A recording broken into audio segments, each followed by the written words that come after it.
मैं अयोध्या के भगवान श्री राम का क्लोज फ्रेंड हूँ, सखा हूँ, उनका मानो मित्र हूँ। प्रभु श्री राम एक जीवित लेकिन नाबालिग व्यक्ति हैं। मैं उनकी तरफ से अदालत में अर्जी लगा रहा हूँ कि अयोध्या राम जन्मभूमि बाबरी मस्जिद ज़मीन विवाद में तमाम पक्षकारों की तरह स्वयं भगवान श्री राम और विवादित स्थान श्री राम जन्मभूमि को भी एक पक्षकार बनाया जाए।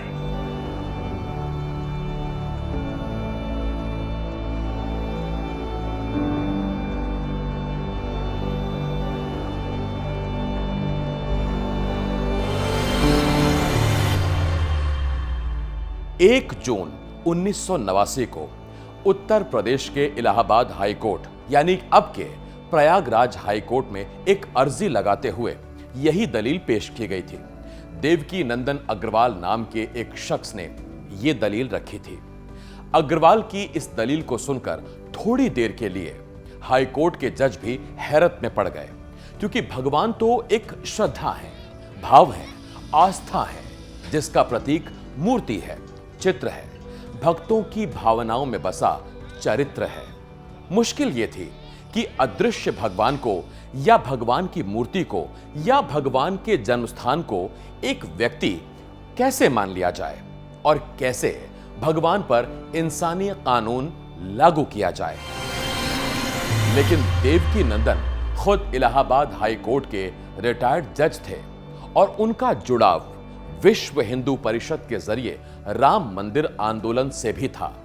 ऐसे में उन्होंने अयोध्या जमीन विवाद को लेकर एक ऐसे कानून का हवाला दिया जिस कानून के प्रहार से अदालत में सारा का सारा मामला ही उलट पुलट गया।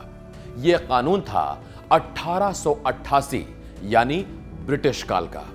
दरअसल हिंदू मान्यता के अनुसार जिस मूर्ति में प्राण प्रतिष्ठा की गई होती है और जिस मूर्ति की बाकायदा विधि विधान से पूजा अर्चना की जाती रही हो, श्रद्धालुओं की नजर में उस मूर्ति को जीवित माना जाता है।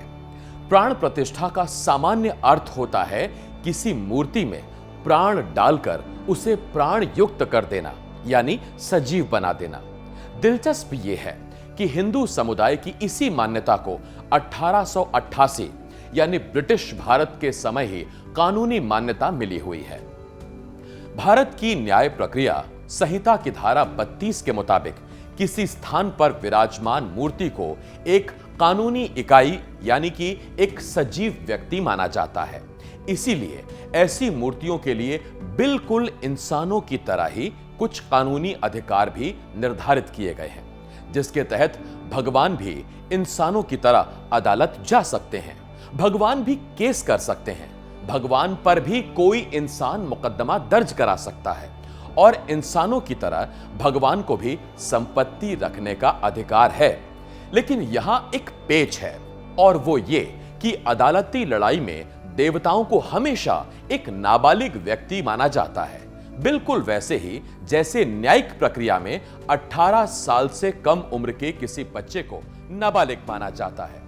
इसीलिए जिस तरह नाबालिग बच्चों के लिए अदालत में यह प्रावधान है कि कोई शुभ चिंतक या गार्जियन उनका कानूनी प्रतिनिधि हो सकता है, उसी तरह भगवान को भी अपने हितैषी मानव मित्रों के जरिए अदालत में अपनी बात रखने का अधिकार है।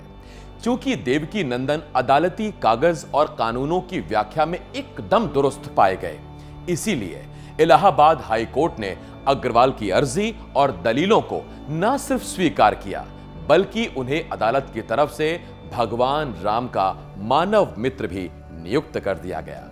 और इसका नतीजा यह हुआ कि 1 जून 1989 को अयोध्या मंदिर मस्जिद जमीन विवाद में सिविल सूट नंबर 5 दाखिल हुआ और इसके साथ ही स्वयं भगवान राम अपने बाल रूप यानी कि रामलला विराजमान के तौर पर विवादित जमीन पर मालिकाना हक का दावा करते हुए स्वयं एक पक्षकार बन गए। यहां गौरतलब है कि रामलला से पहले हिंदू पक्षों की तरफ से अदालत में जो भी केस दायर हुए उसमें जमीन के मालिकाना हक की मांग की बजाय सिर्फ पूजा पाठ और मैनेजमेंट की मांग की गई थी।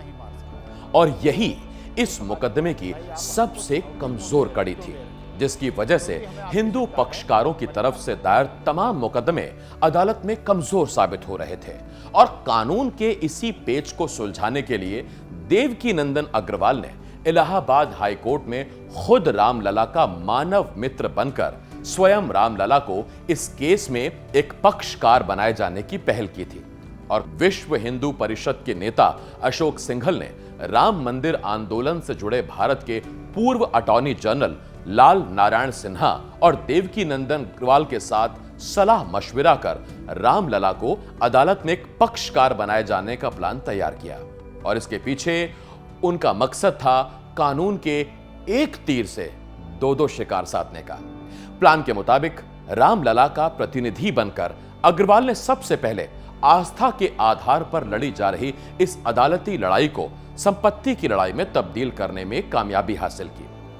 साथ ही रामलला के स्वयं ही एक पक्षकार बन जाने से यह मुकदमा 1963 के लॉ ऑफ लिमिटेशन यानी परिसीमन कानून के दायरे से खुद ब खुद बाहर आ गया। दरअसल मुस्लिम पक्ष के पास इस मामले में सबसे मजबूत औजार था लॉ ऑफ लिमिटेशन यानी कि परिसीमन कानून। 1963 का लॉ ऑफ लिमिटेशन कानून किसी विवाद में पीड़ित पक्ष के दावा जताने की समय सीमा तय करता है। परिसीमन कानून के हवाले से मुस्लिम पक्ष की दलील यह थी कि सदियों से वो विवादित जगह उनके कब्जे में है और इतना लंबा अरसा गुजर जाने के बाद हिंदू पक्षकार इस पर दावा नहीं कर सकते।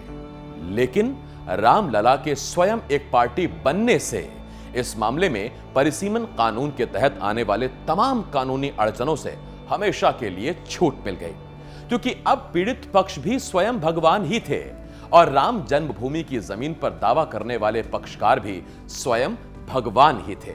और कानून की नजर में भगवान एक ऐसे जीवित व्यक्ति माने गए हैं जिनकी कभी मृत्यु नहीं होती है।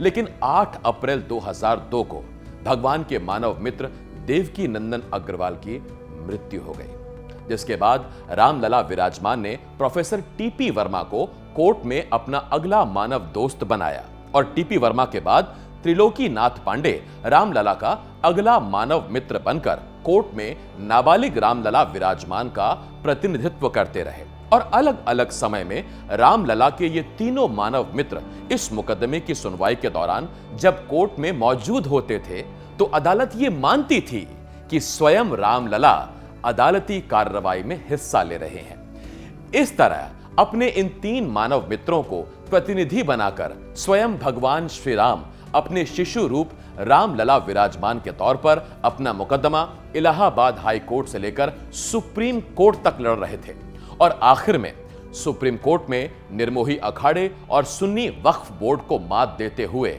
इस केस को जीतने में कामयाब हुए थे। खास बात यह है कि सुप्रीम कोर्ट के इस फैसले का सबसे मजबूत आधार इलाहाबाद हाई कोर्ट में भगवान के मानव मित्र देवकीनंदन द्वारा दाखिल वही सिविल सूट नंबर 5 बना था, जिसके जरिए इस केस में स्वयं रामलला की एंट्री एक जीवित नाबालिग व्यक्ति के तौर पर हुई थी।